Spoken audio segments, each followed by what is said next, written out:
$4,000 for a lower unit. A Marina that won't touch anything over 10 years old. A year's wait for oil filters. Those aren't my complaints. They're the comments under every Outboard video here. Somebody said it could be explained in 5 minutes. They were right, and it starts here. The brand you're arguing about probably didn't build your engine. Start with the claim everybody repeats. Ask 20 marine mechanics what they would buy with their own money, and 13 of them say Yamaha. Ask which brand rolls into the shop most often, and the answer flips to Mercury. That is presented as a scandal. Most of it is arithmetic. Mercury holds the largest share of the American outboard market, and Yamaha sits well behind it. So naturally, more black cowlings come through the door. And Brunswick reported in early 2026 that Mercury was still gaining ground, adding 200 basis points of US outboard share in a single quarter while the industry grew 6%. The brand mechanics distrust most is the brand winning fastest. The survey is not dishonest. It is answering a question that stopped being the right one somewhere around 1988. And the reason is sitting inside the cowling of half the motors on your dock.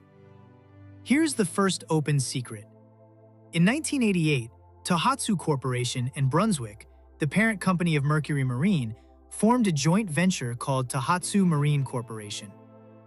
That company builds Mercury's portable outboards, broadly from about 2.5 horsepower up to 30. Buy a 9.9 Mercury today, and the powerhead under the black paint came off a Tohatsu line. This is not a rumor from a forum. In January 2018, Tohatsu announced that the joint venture plant had passed 4 million cumulative outboard units. 4 million engines, wearing whichever badge the contract called for that year. Tohatsu itself was founded in 1922 and built its first outboard in 1956, a 1.5 horsepower motor. And in 2026, the company is marking 70 years of outboard production. Most of that history is invisible to the American buyer because it was sold to them in someone else's colors. Now hold that thought, because there is a second secret and almost nobody mentions it.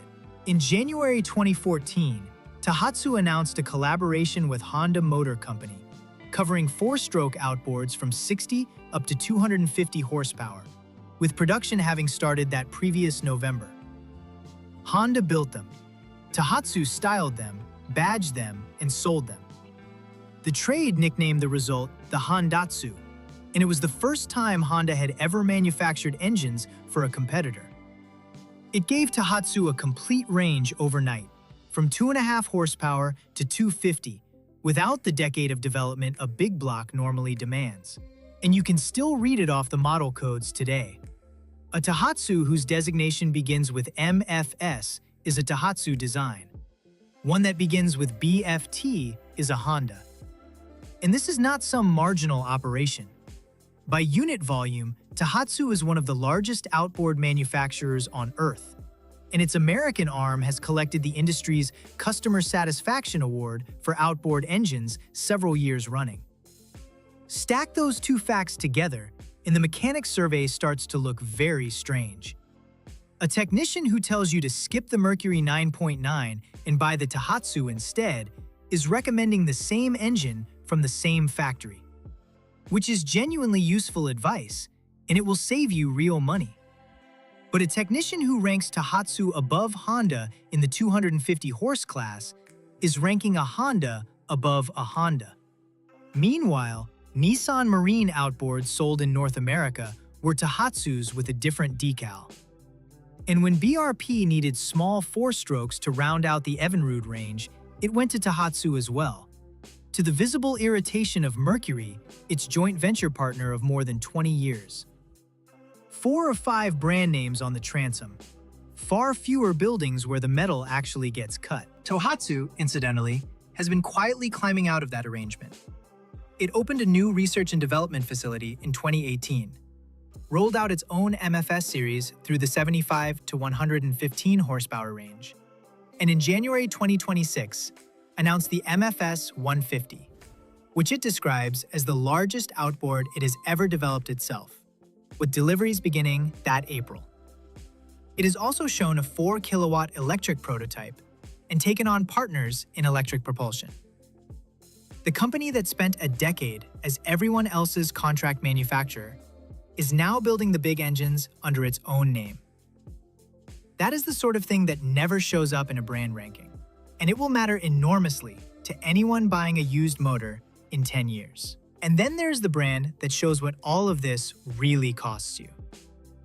On the 27th of May, 2020, BRP announced it would immediately stop building Evinrude E-Tech and E-Tech G2 outboards. The Sturtevant, Wisconsin plant was repurposed.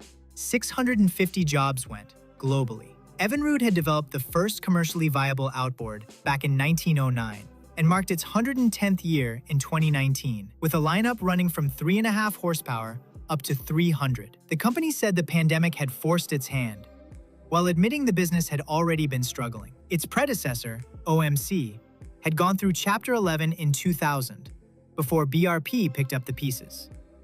So this was the second death of the same engineering lineage inside 20 years. Then came the part everyone forgets. BRP signed an agreement with Mercury Marine to keep supplying engines to its own boat brands. Read that again. The company shut its engine division and immediately bolted its rivals' motors onto the hulls it still intended to sell. Nobody at the dealership had to explain the decision, because almost nobody chooses an outboard in the first place. You fall for a hull at a boat show, you sign the financing, and the motor arrives already attached. Selected by a supply agreement you will never be shown. The badge on your transom is very often the residue of a corporate negotiation rather than a verdict on engineering, which is exactly why asking 20 mechanics to name a favorite badge produces an answer that feels satisfying and changes almost nothing about the boat you end up owning. Because the number that actually determines how your ownership goes is not horsepower, and it is not a brand. It is whether anybody is still willing to open your engine. Under one of these videos, a boater in New Hampshire wrote that his local marina loves Mercury, sells its new boats with them, and will not service any motor more than 10 years old. They told him his 2005 Honda 200 was over-engineered and not worth repairing, and that he should buy new. His engine is not broken. His engine is orphaned. He is being told, politely, that his money is now the wrong shape for the business his marina has decided to be in. And he is not going to be the last person to hear it. That is not one grumpy marina either. The Marine Retailers Association of the Americas has been documenting a workforce crisis in this industry for the better part of a decade, estimating tens of thousands of unfilled positions across dealerships, with the overwhelming majority of service department vacancies being technician roles specifically. The association was still publishing guidance on service backlogs and technician burnout through 2025 and into 2026. Engines have grown more electronically complex every single year, and the pool of people qualified to diagnose them has been thinning the entire time. So the honest ranking is not Yamaha, Suzuki, Honda, Mercury. The honest ranking is whichever brand your nearest competent shop will still take a work order on in the year 2034. One commenter with 25 years inside the industry described walking into dealers in 2020 and asking that exact question. The order he was given was Yamaha, and the one instruction everybody repeated was to avoid Evinrude. 2 months later, Evinrude was gone. Once you see it that way, the warranty stops reading like a marketing line and starts reading like a confession. Tohatsu offers a 5-year limited warranty as standard on recreational engines. Honda runs a 5-year program that does not decline in the later years and transfers to the next owner. Suzuki also sits at 5 for recreational use, dropping to 1 year for commercial operators, with promotional extensions that have reached 7. Mercury and Yamaha typically start at 3. Nobody hands out 2 extra years from generosity. That gap is 4 engineering departments telling you in writing where they believe their own failure curve sits, and how much of it they are prepared to carry rather than hand to you. It is the most honest document in the entire showroom, and it is the one nobody reads. Now put real money against it. One viewer replaced the lower unit on a 2002 Mercury 60, and the bill came to over $4,000, against a trade-in value of $3,000 for the entire motor. He moved to a 90-horse Yamaha, whose lower unit was $1,700. Another, running a pair of Mercury Racing V8s, described spending more than a year hunting for oil filters, paying $51 a piece for spark plugs, and being told rebuilds must go back to the factory because the company will not supply components to independent shops. Or even, he says, to its own dealers.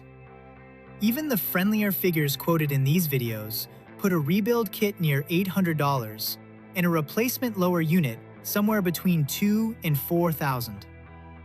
That is the real cost curve, not the sticker price. The catalog price of the parts you will certainly need, multiplied by who is permitted to sell them to you.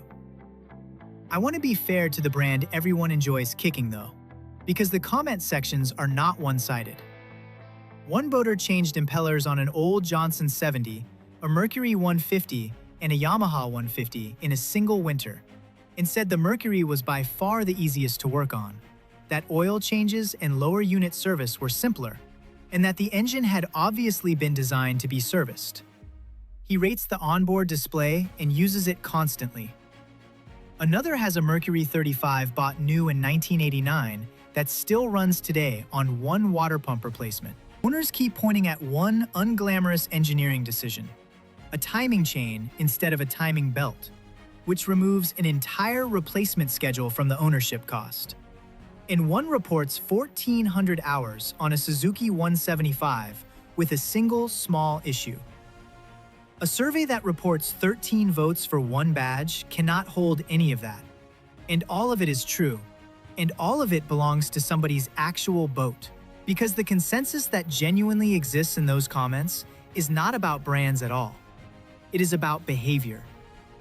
A crabber south of Orleans Parish ran a carbureted Yamaha 150 on 500 traps, 3 days a week, 26 miles offshore, for 9 years. He went through 5 props and 3 lower units. The engine itself never stopped.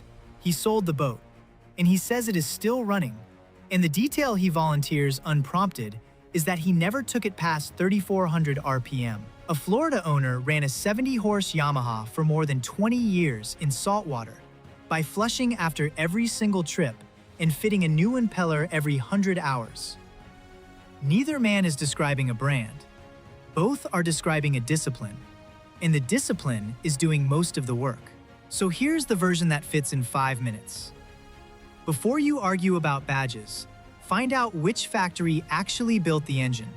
Because across the portables and several mid-range lines, the answer is not the name on the cowling. Then telephone every marine shop inside your realistic towing radius and ask 3 questions. What are your technicians genuinely certified on? What is your current backlog? And will you still work on this engine when it is 12 years old? Then price a lower unit and a full annual service for the exact model you are considering. And only after all of that, look at the horsepower and the top speed. The 20 mechanics were not wrong. They were answering a much smaller question than the one you are actually asking. The badge is marketing. The parts catalog and the local wrench are the truth. Subscribe for more.